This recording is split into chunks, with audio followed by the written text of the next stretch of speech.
Acts 24, verses 1 through 27. Now after 5 days, Ananias the high priest came down with the elders and a certain orator named Tertullus. These gave evidence to the governor against Paul. And when he was called upon, Tertullus began his accusation, saying, "Seeing that through you we enjoy great peace, and prosperity is being brought to this nation by your foresight, we accept it always and in all places, most noble Felix, with all thankfulness. Nevertheless, not to be tedious to you any further, I beg you to hear by your courtesy a few words from us. For we have found this man a plague, a creator of dissension among all the Jews throughout the world, and a ringleader of the sect of the Nazarenes. He even tried to profane the temple, and we seized him and wanted to judge him according to our law.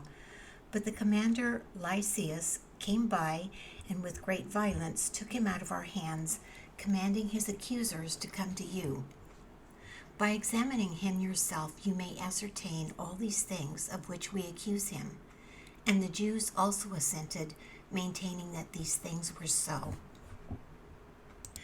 Then Paul, after the governor had nodded to him to speak, answered, "Inasmuch as I know that you have been for many years a judge of this nation, I do the more cheerfully answer for myself, because you may ascertain that it is no more than 12 days since I went up to Jerusalem to worship.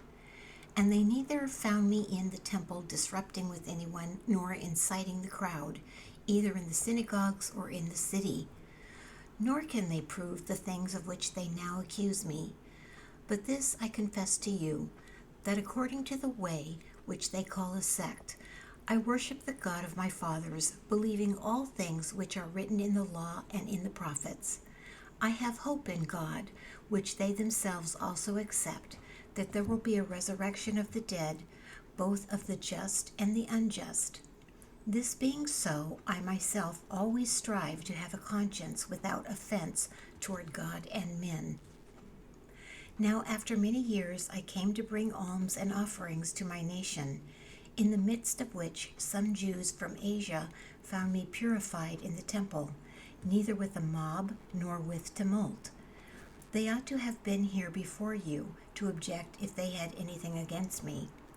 Or else let those who are here themselves say it if they found any wrongdoing in me while I stood before the council, unless it is for this one statement which I cried out, standing among them.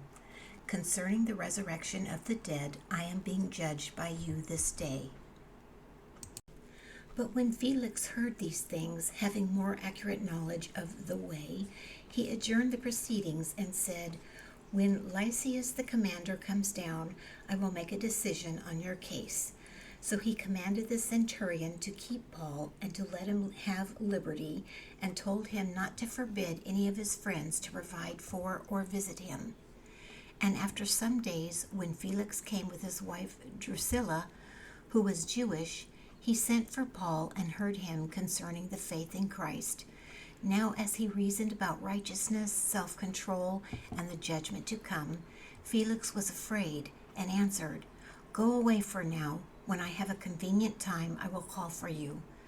Meanwhile, he also hoped that money would be given him by Paul, that he might release him. Therefore he sent for him more often and conversed with him. But after 2 years, Porcius Festus succeeded Felix, and Felix, wanting to do the Jews a favor, left Paul bound.